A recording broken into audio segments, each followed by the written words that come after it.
Hi friends, my name is Nandita. I am from Andhra Pradesh. Good morning, dear students. In this section, you are going to learn about nutrition in animals. Children, in the previous class, we learned that plants can prepare their own food by the process of photosynthesis, but animals cannot.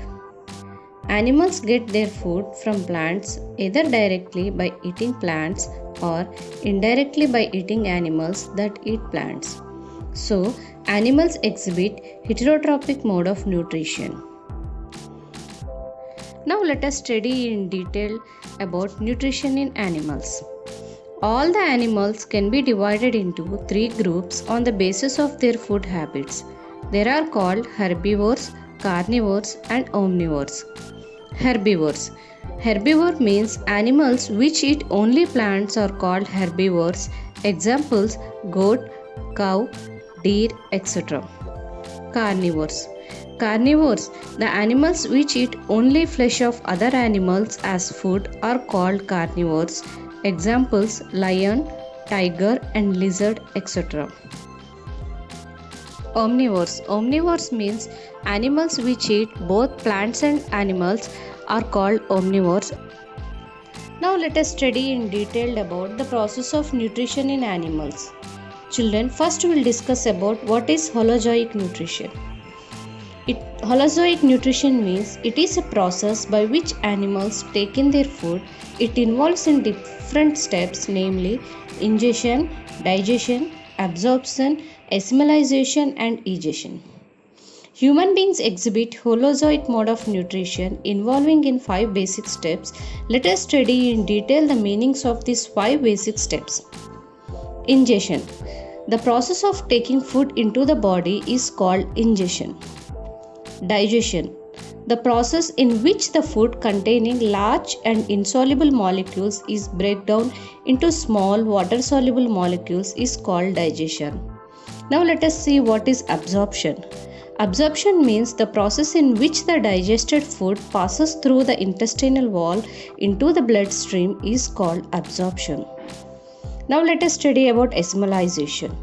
Assimilation means the process in which the absorbed food is taken in by the body cells and used for energy, growth and repair is called assimilation. Now let us discuss the last one, egestion. Egestion means the process in which the undigested food is removed from the body is called egestion. Now let us see the mode of nutrition in amoeba. Amoeba is a microscopic organism which consists of only a single cell. Amoeba is mostly found in pond water.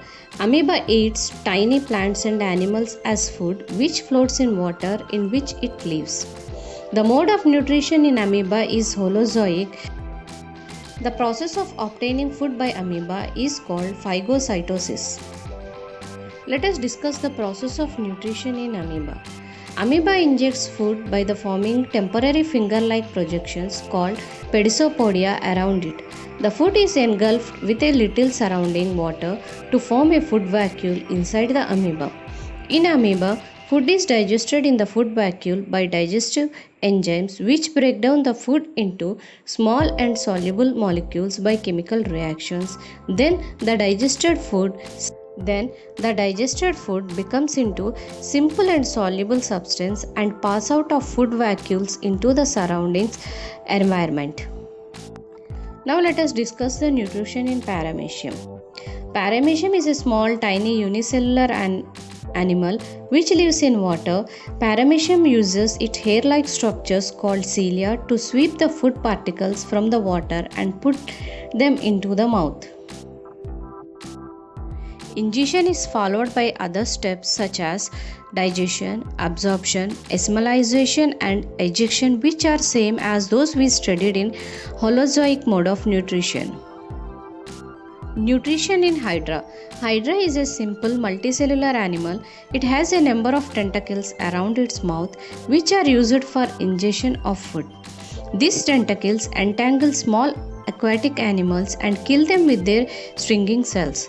After this, they push them into their mouth. Now, inside the body cavity, digestive juices are secreted by the surrounding cells. These juices digested the food, and the digested food is absorbed through the cavity walls and assimilated in the cells. Now let us discuss the nutrition in spider. In spiders, digestion of food actually takes place outside their body. A spider weaves a sticky web in which a small insect gets stuck. It then injects digestive juices into the body of the insect, which digests the body parts of the insects. The spider then sucks up the digested food. Nutrition in frog. Frog uses its long sticky tongue to catch insects. Frogs have well-developed digestive system in which the digestion of food takes place. Now let us discuss the nutrition in ruminants. Children, ruminants are mammals that are able to acquire nutrients from plant-based food. There are roughly 150 species of ruminants that includes both domestic and wild species. Ruminating mammals include cattle, goat, sheep, giraffe, yaks, deer, etc. In this section, you will learn about the digestion process in ruminant. Let us study in detail. Now we will discuss about the digestion process in ruminants. Children, dentition is quite different in ruminants. For example, incisors are absent on the upper jaw. Canines are absent in both the jaws. Molars are very strong as these animals chew the cud. Now, let us discuss what is rumination. Rumination means ruminants which swallow the food without chewing. After feeding, they bring the food from the stomach back into the mouth and chew it leisurely. This process is called rumination, and such animals are called ruminants. Rumination is also called as second chewing. The grass-eating animals swallow the food quickly and store it in the rumen. The rumen also inhabits cellulose digestive bacteria which establish a symbiotic relationship with the animal stomach. Digestion in ruminants is a good example of symbiosis. Microorganisms which are present in the stomach of ruminants help in digesting cellulose and in turn obtain shelter and nourishment from the animal. A symbiotic relationship exists between the microorganisms and the ruminants. As a rumen is full, the food is taken into the second part of the stomach, the reticulum. The digestive juices of the reticulum partially digested the food. The partially digested food in the reticulum is called as cud. While resting, the cow brings back the cud into the mouth for regurgitation. The food is chewed completely and swallowed into the abomasum for the further digestion. Then the food moves into the abomasum for digestion brought about by digestive juices. A large sac-like structure called the cecum lies between the small and large intestine. The symbiotic bacteria present in the cecum helps in the complete digestion of cellulose, and then the digestion of food is completed in the intestine. As the symbiotic bacteria are not present in the human digestive systems and human cannot digest the cellulose. Thank you.